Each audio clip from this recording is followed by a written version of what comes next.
السلام عليكم ورحمة الله وبركاته. حمدا وصلاة وبعد، فأعوذ بالله من الشيطان الرجيم. بسم الله الرحمن الرحيم. هو الذي خلقكم فمنكم كافر ومنكم مؤمن والله يعلم والله بما تعملون بصير. وقال رسول الله صلى الله عليه وسلم: لو كانت الدنيا عند الله جناح بعوضة ما سقى كافرا منها شربة ماء. صدق الله العظيم وصدق رسوله النبي الكريم، ونحن على ذلك من الشاهدين والشاكرين، والعاقبة للمتقين والمجاهدين، والحمد لله رب العالمين. اللهم صل على محمد النبي الأمي وعلى آله وأصحابه وسلم تسليما। অধ্যকার উম্মাদ জাগরণে করণীয় শীর্ষক সেমিনারের সম্মানিত সভাপতি ওয়াজিবুল ইহতেরাম, আমার সেরেতাজ, উম্মতের সঠিক পথ প্রদর্শক, উলামায়ে হাক্কানি রাব্বানি এবং সমাজের বিভিন্ন স্তর থেকে আগত দিন দরদি, মুত্তাকি, তাওহীদবাদী মুসল্লিয়ানে কেরাম, আল্লাহ রব্বুল ইজ্জতের দরবারে লাখো কোটি শুকরিয়া যে আল্লাহ তাআলা আমাদেরকে দয়া মায়া করে উম্মার জাগরণে করণীয় শীর্ষক সেমিনারের আয়োজন করে কোরআন সুন্নাহর আলোকে কিছু কথা বলার এবং শোনার সুযোগ করে দিয়েছেন। এজন্য সকলেই বলি আলহামদুলিল্লাহ। আমি আপনাদের সামনে পবিত্র কোরআনের সূরাতুত তাগাবুনের 2 নম্বর আয়াত তিলাওয়াত করেছি। উক্ত আয়াতে আল্লাহ রব্বুল ইজ্জত আমাদেরকে বলতেছেন, হুয়াল্লাযী খালাকাকুম ফামিনকুম কাফিরুন ওয়া মিনকুম মুমিন। আমার বান্দা বান্দিরা, তিনি হলেন আল্লাহ যিনি তোমাদেরকে সৃষ্টি করেছেন, অতঃপর তোমরা দুভাগে বিভক্ত হয়েছ, এক গ্রুপ কাফের, আরেক গ্রুপ মুমিন। আল্লাহু বিমা তা'মালুনা বাসীর। আর তোমরা যা কিছু করো এই ব্যাপারে রব্বুল আলামিন দেখেন। আল্লাহ তাআলা সেগুলো থেকে গাফেল নয়, আল্লাহর দৃষ্টিগোচরের বাহিরে নয়। তাহলে এই দুনিয়াতে 2 শ্রেণী হবে। এক শ্রেণী কি হবে? কাফের, আর এক শ্রেণী মুমিন, মুসলমান। তাহলে এই 2 শ্রেণী মুমিন কারা হবে? যারা ইসলামী আকীদা, আল্লাহ প্রদত্ত আকীদা বিশ্বাসী হয়ে আল্লাহর বিধান, রসুলের সুন্নাহকে নিজের জীবনের একমাত্র পাথেয় হিসাবে গ্রহণ করবে, ইসলামকেই একমাত্র জীবন আদর্শ হিসাবে গ্রহণ করবে, সর্বক্ষেত্রে, সর্বাবস্থায়, সব সময়। তারা হবে মুমিন। আর এরা হবে চিরস্থায়ী জান্নাতি ইনশাআল্লাহ। এরা কোনো আমলি ত্রুটির কারণে সাময়িক আযাব, শাস্তি ভোগ করতে হলেও একদিন না একদিন তারা জান্নাতে যাবে ইনশাআল্লাহ। কোনো মুমিন কখনো চিরস্থায়ী জাহান্নামী হবে না। আর যারা ইসলামকেই একমাত্র জীবন বিধান হিসেবে গ্রহণ করবে না, তারা হবে কাফের, বেঈমান। তাদের ঠিকানা হবে জাহান্নাম, এবং চিরস্থায়ী জাহান্নাম। ইন্নাল্লাযীনা কাফারু ওয়া যালামু লাম ইয়াকুনিল্লাহু লিয়াগফিরা লাহুম ওয়ালা লিয়াহদিয়াহুম তারিকা ইল্লা তারিকা জাহান্নামা খালিদিনা ফিহা আবাদা ওয়া কানা যালিকা আলাল্লাহি ইয়াসীরা। রব্বুল আলামিনের স্পষ্ট ঘোষণা, যারা কুফর করবে, শিরিক করবে, এমন অবস্থায় মৃত্যুবরণ করবে, কখনো এমন হবে না যে আল্লাহ তাআলা তাদেরকে ফাকফু করেও জান্নাতে যাওয়ার রাস্তা দেখাবেন। ইল্লা তারিকা জাহান্নাম, তাদের একমাত্র ঠিকানা হবে, বাসস্থান হবে, পরিণতি হবে জাহান্নাম। কয়দিনের জন্য, কয় বছরের জন্য? আল্লাহ তাআলা স্পষ্ট বলেছেন, খালিদিনা ফিহা আবাদা, তারা সেখানে আবাদুল আবাদ থাকবে। বলে আল্লাহ রহমান, রহিম, করিম, সত্তার, গফফার, এত বড় দয়াময় রব্বে করিম, উনি এত দয়াময় করে মানুষকে বানিয়ে জাহান্নামে দিতে পারবেন? এটা ওনার জন্য কঠিন হবে না? ওনার রহমান, রহিম, করিম, সত্তার, গফফার সিফতের বিরোধী হবে না? আল্লাহ তাআলা এটারও উত্তর দিয়েছেন, ওয়া কানা যালিকা আলাল্লাহি ইয়াসীরা। কাফের মুশরিকদেরকে, বেঈমানদেরকে, নাস্তিকদেরকে, আল্লাহর দুশমনদেরকে চিরস্থায়ী জাহান্নামে দিয়ে রহমান, রহিম, করিম, সত্তার, গফফার তাদেরকে ভুলে থাকা অতি সহজ।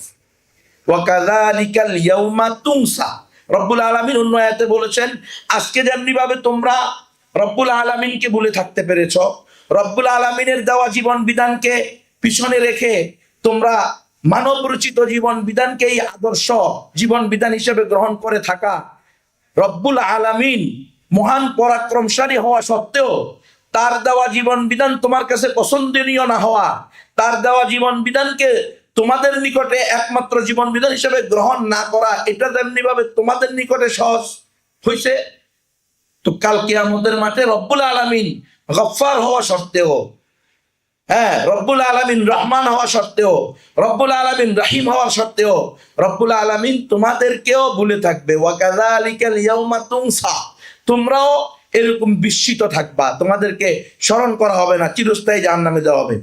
তো এখানে আমরা কি পেলাম? আমার বিষয়বস্তু দেওয়া হয়েছে বিভিন্ন আদিয়ানে বাতেলা, এই বিষয়ে আমাকে আলোচনা করতে বলা হয়েছে। আজকে বিভিন্ন মতবাদ, বিভিন্ন আদর্শ, বিভিন্ন ধর্ম নতুন নতুন আঙ্গিকে, নতুন নতুন পোশাকে আত্মপ্রকাশ করতেছে। সেই নতুন নতুন আঙ্গিকে আসার কারণে, নতুন নতুন পোশাকে আসার কারণে, নতুন নতুন নামে আসার কারণে আমাদের অনেক বিশেষ ব্যক্তিবর্গ ও বিশেষ ব্যক্তিরাও এই বিভিন্ন ধর্মের, নতুন নতুন ধর্মের ধোকায় পড়ে ঈমান হারা হওয়ার দ্বার প্রান্তে চলে গেছে। অনেকে অলরেডি ঈমান হারা হয়ে গেছে। উদাহরণ দিলে আপনারা বুঝতে পারবেন। আল্লাহ হেফাজত করেন আমাদেরকে। পূর্বে আইয়ামে জাহিলিয়াতের অথবা মক্কা মদিনার কাফের মুশরিকদের, তৎকালীন কাফের মুশরিকদের শিরিকগুলো স্পষ্ট ছিল। লাত, উজ্জা, হুবল, হ্যাঁ, বিভিন্ন মূর্তি, দেবদেবী দেখা যাইতো, ধরা যাইতো, ছোঁয়া যাইতো স্পষ্ট। হ্যাঁ, 360টা মূর্তি, এগুলো কি করতো? শিরিক করতো। কিন্তু বর্তমানে যে আধুনিক জাহিলিয়াতের যুগে এসে যে আধুনিক কুফর এবং শিরিকি মতবাদগুলোর আমদানি করা হচ্ছে, নতুন নতুন উদ্ভাবন করা হচ্ছে, এগুলো হলো আদর্শ ভিত্তিক, এটা হলো বিভিন্ন মতবাদ ভিত্তিক। অনেকে এটাকে ধর্ম হিসেবে মেনে নিতে রাজি না, আবার অনেকে এটা যে আলাদা ধর্ম এটা বুঝেই না, জাহালাতের মধ্যে আছে। তো এই বিষয়ে আমাদেরকে সতর্ক হইতে হবে। আমরা এই বিষয়ে একমত, কোরআন সুন্নাহর আকীদা এটাই, কোরআন সুন্নাহ প্রদত্ত আকীদা এটাই, আহলুস সুন্নাহ ওয়াল জামাতের আকীদা এটাই, একমাত্র সঠিক ধর্ম হলো ইসলাম, এবং মুসলমান ছাড়া অন্য কেউ জান্নাতে যাবে না। আর সমস্ত মানুষ দুই ভাগে বিভক্ত, এক ভাগ হলো কাফের, আরেক ভাগ হলো কি? মোমেন। হ্যাঁ, এখন কাফের হওয়ার পরে কেউ হিন্দু, বৌদ্ধ, খ্রিস্টান, চাকমা, ত্রিপুরা, বং, কাশিয়া, চাক, রুশেই, খুঁই, ব্রু, মুরুং, মারমা, তঞ্চঙ্গা, মণিপুরা, সাঁওতাল, গারো, ইহুদি, নাস্তিক, মুরতাদ, বেঈমান, হ্যাঁ, বিভিন্ন নাম আসবে, কিন্তু সে কাফের। সর্বোপরি তারা কি? কাফের। আপনি ইহুদিদেরকে কি বলবেন? কাফের না তারা? ইহুদি তাদের নাম, তারা কাফের। আপনি বৌদ্ধদেরকে কি বলবেন? কাফের। হিন্দুদেরকে কি বলবেন? কাফের। কিন্তু আজকে নতুন ধর্ম এসেছে, আদিয়ানে বাতেলার মধ্যে একটা নতুন ধর্ম, এবং সর্ববৃহৎ একটা মতবাদের নাম হলো ইন্টারফেইথ। ইন্টারফেইথ কি? A new religions but exercise of all religions. এটা এমন একটা নতুন ধর্ম যেখানে সকল ধর্মের অনুশীলন হয়। ইন্টারফেইথ আপনারা দেখবেন বিভিন্ন জেলায় জেলায়, অনেক ক্ষেত্রে থানায় থানায়ও এনজিও সংস্থাগুলোর মাধ্যমে বিভিন্ন এই আন্তধর্মীয় সংলাপের নামে সেমিনার করা হয়। আন্তধর্মীয় সংলাপ, এটা ইন্টারফেইথের একটা কার্যক্রম। কথা বুঝতেছেন? এই ইন্টারফেইথ এরা বলতে চায় সকল ধর্মকে আপনি সঠিক বলবেন, এবং আপনি কোনো মানুষকে কাফের বলবেন। দেখেন, আল্লাহ বলতেছে মানুষ কয় প্রকার? দুই প্রকার, এক প্রকার মুমিন, আরেক প্রকার কাফের। কিন্তু এরা বলতেছে না, আপনি মানুষকে কাফের বলবেন না। তো আপনি যখন কোনো মানুষকে কাফের মনে করবেন না, তাহলে আপনার অনেক আকীদা, আপনার জীবনযাপনের অনেক ক্ষেত্রে গিয়ে আপনি হোঁচট খাবেন। আপনার মেয়ে বাগোয়া ল্যাপটপের মাধ্যমে হিন্দু হয়ে যাবে, আপনি যদি কাফের মনে না করেন। কারণ কাফের মনে করলে আপনি জানেন যে মোমেন এরা হলো সফল, কাফের এরা হলো কি ব্যর্থ, পরাজিত।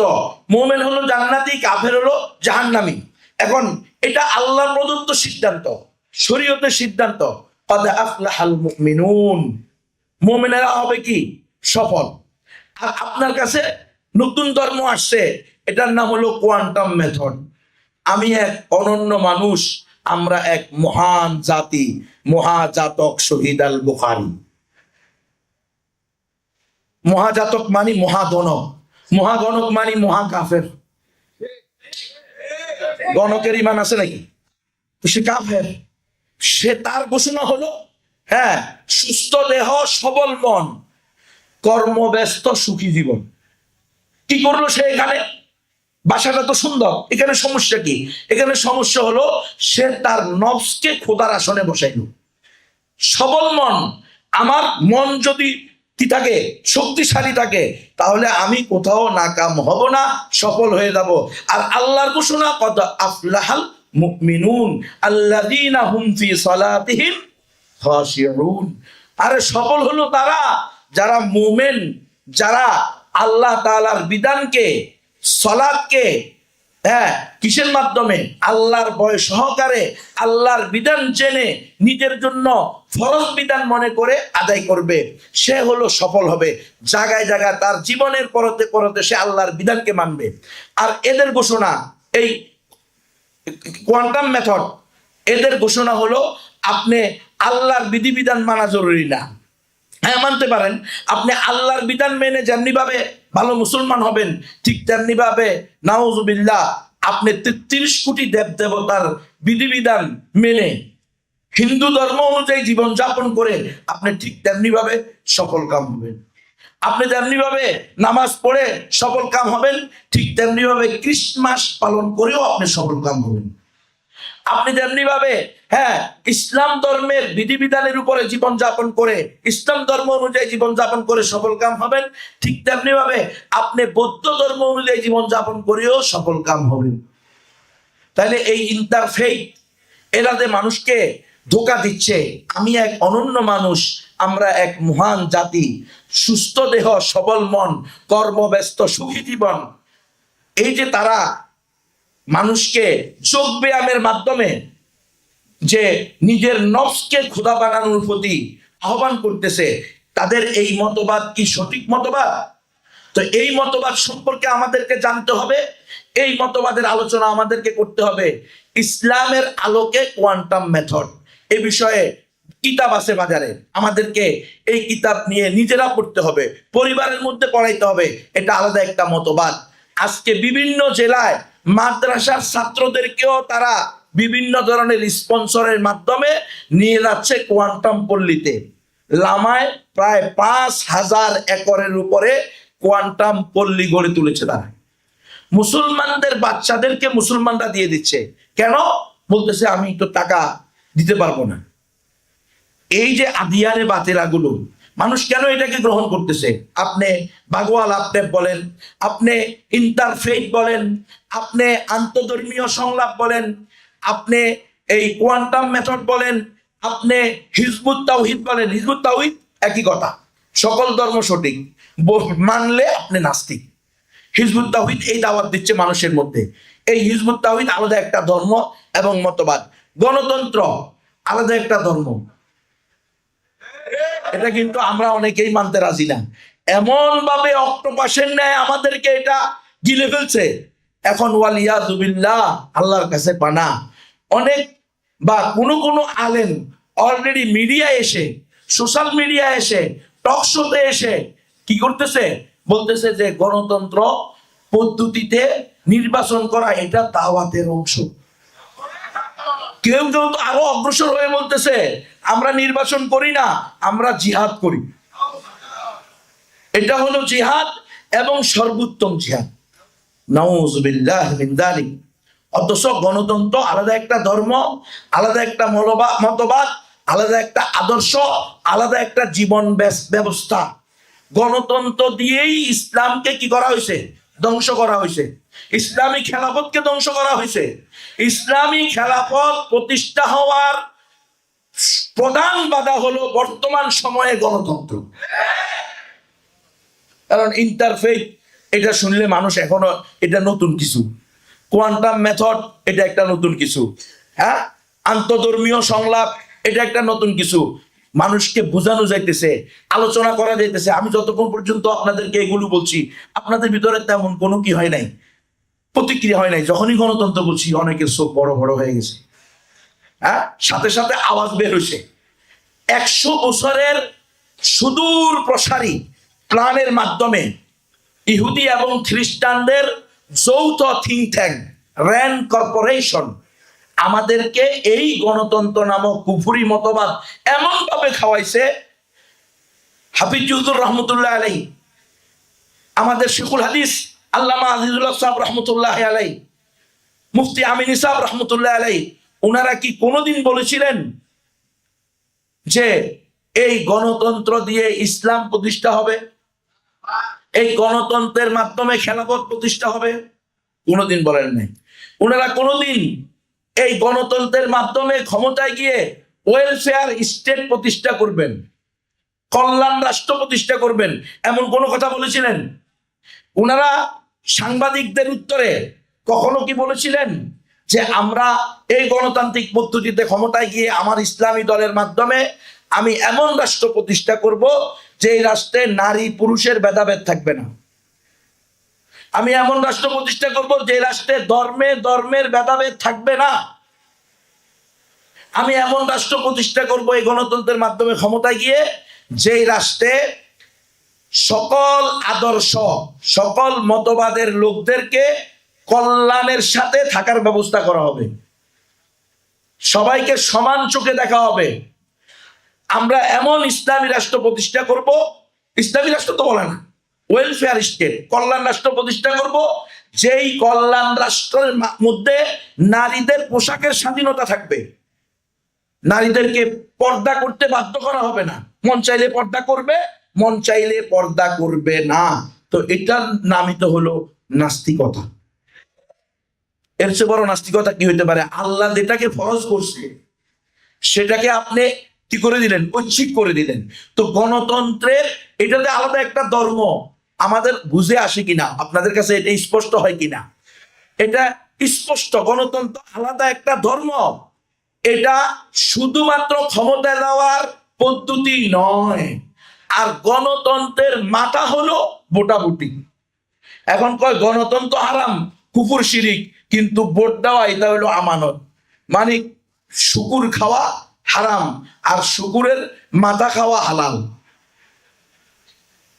বুঝলেন না মনে? কি রে ভাই, আপনি কোন দেশে গণতন্ত্রের অস্তিত্ব দেখাইতে পারবেন নির্বাচন ছাড়া?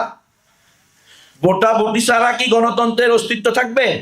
আপনারা দেখেন নাই গত 16 বছরের সর্বজন স্বীকৃত স্বৈরাচারী সরকার নব্য রেডি ফেরাউন শেখ হাসিনার যে ক্ষমতা সে মজবুত করছিল, সে চাইলে কিন্তু 16 বছরে একবারও নির্বাচন না দিয়াও থাকতে পারত, কিন্তু নামকে ওয়াস্তে হইলেও তাকে নির্বাচন দিতে হয়েছে। নির্বাচনের মাঠে সাংবাদিকরা ছবি তুলে ভিডিও করে সংবাদ প্রচার করছে, সকাল 9-8টা বাজে নির্বাচনের মাঠে গিয়ে দেখে কুকুর আর আনসার বিডিবি এই বেচারারা বসে আছে। নির্বাচনে কে কে আছে? নির্বাচন কেন্দ্রে আছে কে?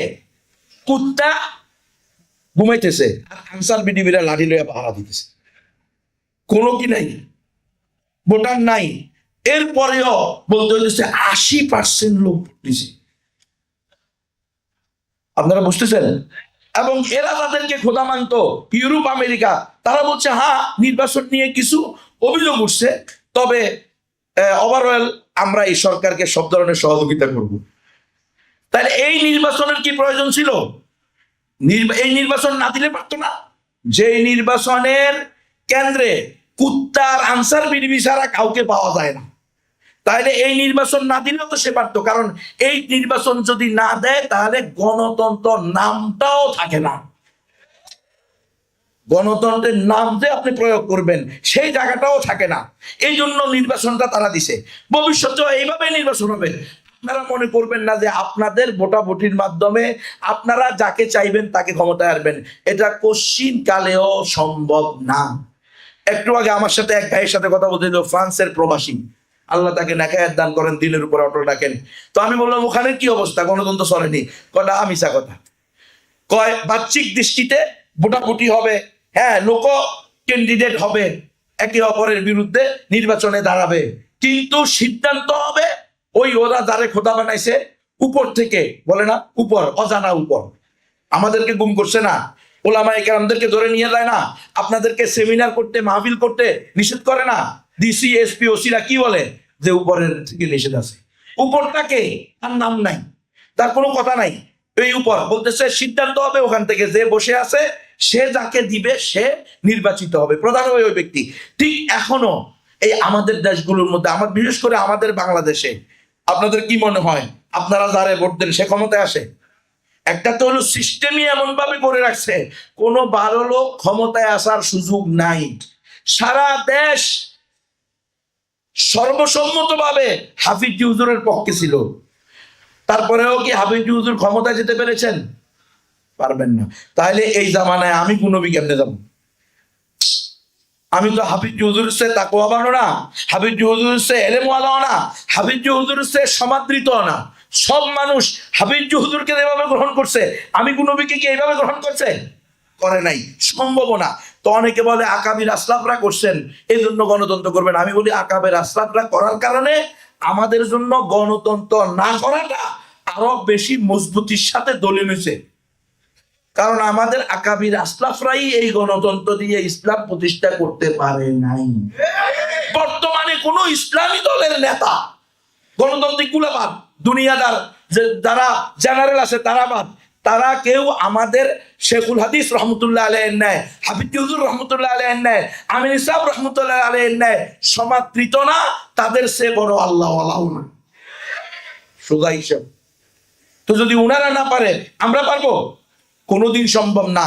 তার চেয়ে আমাদেরকে ফিরে আসতে হবে।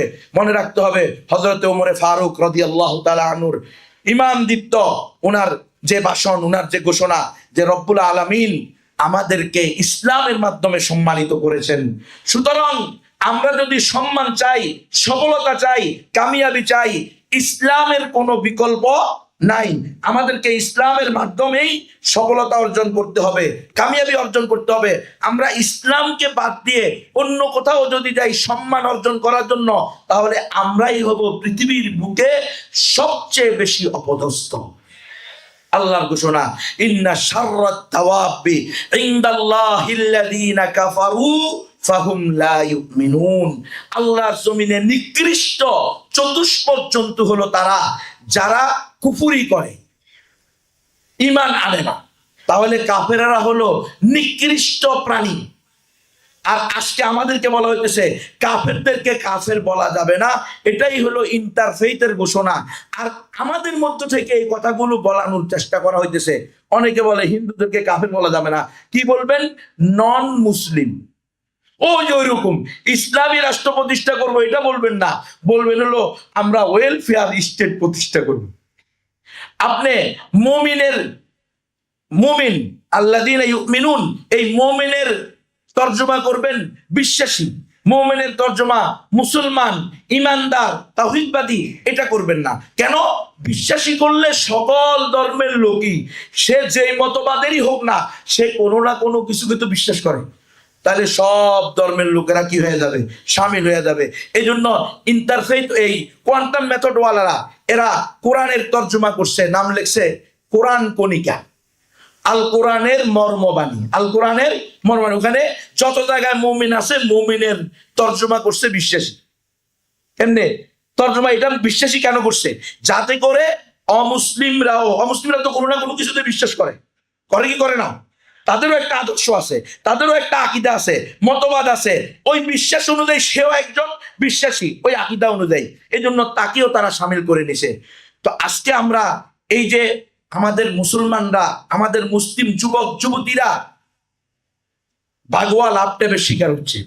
আমাদের মুসলিম সন্তানেরা এমনকি হাই সোসাইটির মানুষ, এমপি, মন্ত্রী, ডিসি, এসপি, হ্যাঁ, সচিব পর্যন্ত কোয়ান্টাম মেথডের সদস্য। গত মাসে আমি সফরে গিয়েছি পার্বত্য চট্টগ্রামের বান্দরবনের লামা জেলায় একটি মুসলিম এলাকা, মুসলিম পাড়া পরিদর্শনে গিয়েছি। সেখানে প্রাক্তন এক মেজর কর্নেল উপস্থিত ছিলেন, মেজর সাহেব। উনি মুসলিমদের ভালোবাসায় একটা মুসলিম পাড়া, অনেকগুলো মুসলিম সেখানে বসবাস করে, তাদেরকে দেখতে গিয়েছেন। উনাদের একটা সাহায্য সংস্থা আছে, কিছু সহযোগিতা করতেও উনি গিয়েছেন। তো সেখানে ওই এলাকার এই উপজেলা অফিসার, কি নাম জানি উনি আসলে উনি ওনাকে বলতেছে, পরামর্শ দিচ্ছে যে আমরা এই মুসলিম বাচ্চাগুলোকে কিভাবে পড়ালেখা করাবো। তখন সম্ভবত ডিসি উনি বলতেছে যে স্যার, আমি আপনাকে একটা সুন্দর, খুব ভালো, সে একজন মুসলমান এবং একটা ইসলামী দলের সাপোর্টার, তার কথায় বোঝা যায়, এবং সে ইসলাম সম্পর্কে মোটামুটি ভালো নলেজ রাখে, খারাপ না। কিন্তু সে বলতেছে কি যে স্যার, আপনাকে আমি সুন্দর রাস্তা দেখাবো, এই বাচ্চাগুলোর ভবিষ্যতের জন্য খুব উন্নত মানের পড়ালেখা শিখবে এবং উন্নত মানসিকতা নিয়ে এরা দেশ এবং জাতির জন্য কিছু করতে পারবে।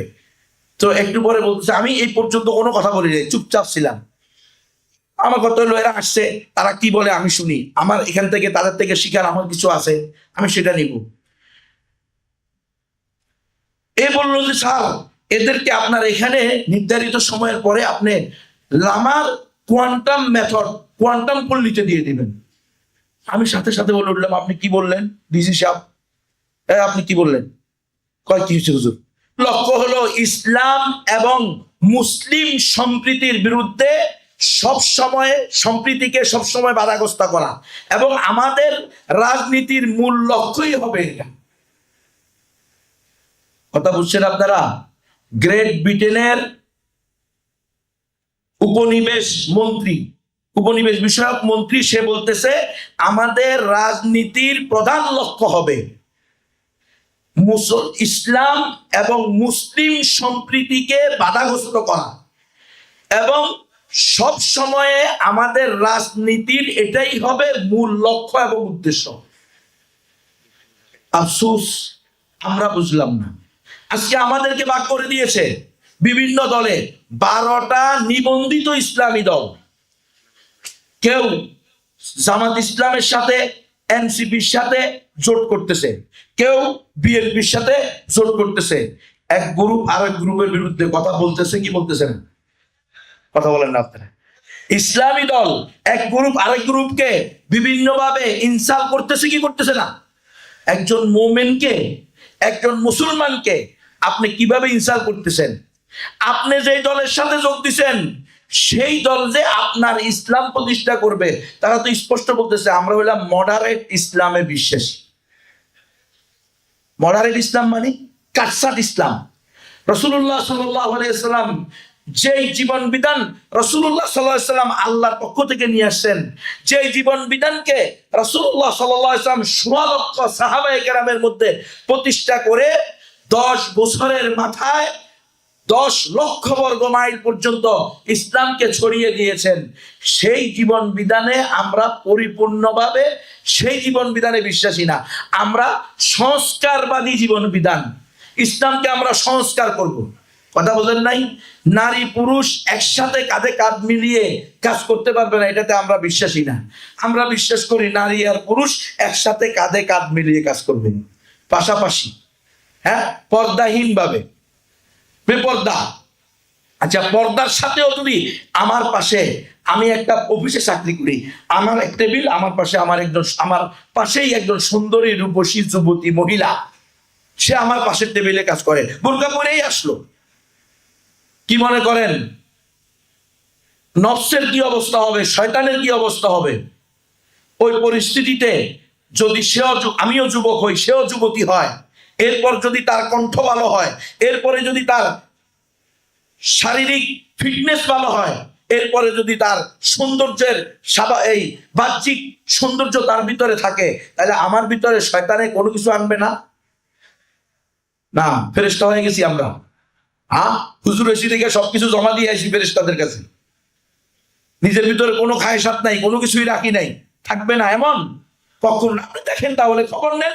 ইসলামী ইউনিভার্সিটি করছে তো, ইসলামী ইউনিভার্সিটিতে খবর নেন ছেলে মেয়েদের কি অবস্থা, যেখানে নারী পুরুষ একসাথে পড়ে, এক পাশে পুরুষ এক পাশে নারী। ওই ইসলামী ইউনিভার্সিটির কথা বলতেছি আমি, যে ইসলামী ইউনিভার্সিটিতে শুধু মেয়েরা পড়ে, যে ইসলামী ইউনিভার্সিটিতে শুধু ছেলেরা পড়ে, নারী পুরুষের একে অপরের দেখার সুযোগ নাই, কথা বলার সুযোগ নাই, সেটার কথা বলতেছি না, সেটা তো ইসলামী পদ্ধতিতে হবে।